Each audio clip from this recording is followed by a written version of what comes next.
अजित पवारांनी साप पाळले या शब्दात जरांगेंनी हल्लाबोल केलेला आहे। अजितदादांच्या पक्षाचे नेते मराठ्यांच्या विरोधात असल्याचं मनोज जरांगेंचं म्हणणं आहे।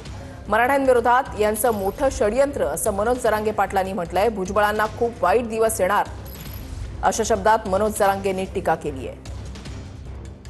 मनोज जरांगे पाटील यांनी पुन्हा एकदा भुजबळांवर निशाणा साधलेला आहे। अजितदादांनी साप पाळलेले आहेत या शब्दात जरांगेंनी हल्लाबोल केलेला आहे। कोण म्हणलं अरे अरे त्याचं जाऊन दे, ते बावचळला ते बावचळ ते नुसतं पिसाळ्याला कुत्र्यासारखं करायला लागले। ते हातबोल झालेला माणूस आहे। मराठ्यांना शत्रू समजतोय तो आणि मराठ्याच्या विरोधात विनाकारण ज्या जाती कधीच नव्हत्या त्यांना सुद्धा खोटे आश्वासनं देऊन त्यांना मोठेपण देऊन असले भानगडी करतोय तो आणि मराठ्यांच्या पोरांचं कसं वाटलं होईल याच्यासाठी तो काम करतोय। त्याच्यामुळं आम्ही त्याला आता महत्त्व द्यायचं कमी करायचं ठरवलंय।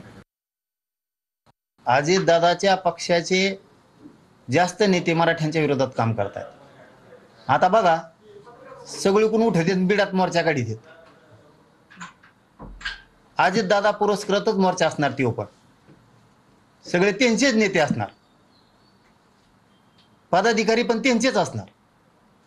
हे मराठ्यांच्या विरोधात चाललेलं षडयंत्र आहे। अजितदादाचं सुद्धा चाललेलं आहे। फक्त ते अजितदादाला तोंडावर जाऊन गोड बोलतात, टाळी देऊन बोलतात, हातावर हात हाणून बोलतात म्हणून त्यांना वाटतं हे आपल्या जवळचे आहेत। तुम्ही साप पोचलेत हे मात्र ध्यानात ठेवा। एक ना एक दिवस आमच्या शब्दाचं तुम्हाला खरं वाटणं पश्चाताप येईल। तुम्ही साप पोचलेत, हे मराठ्यांचे प्युअर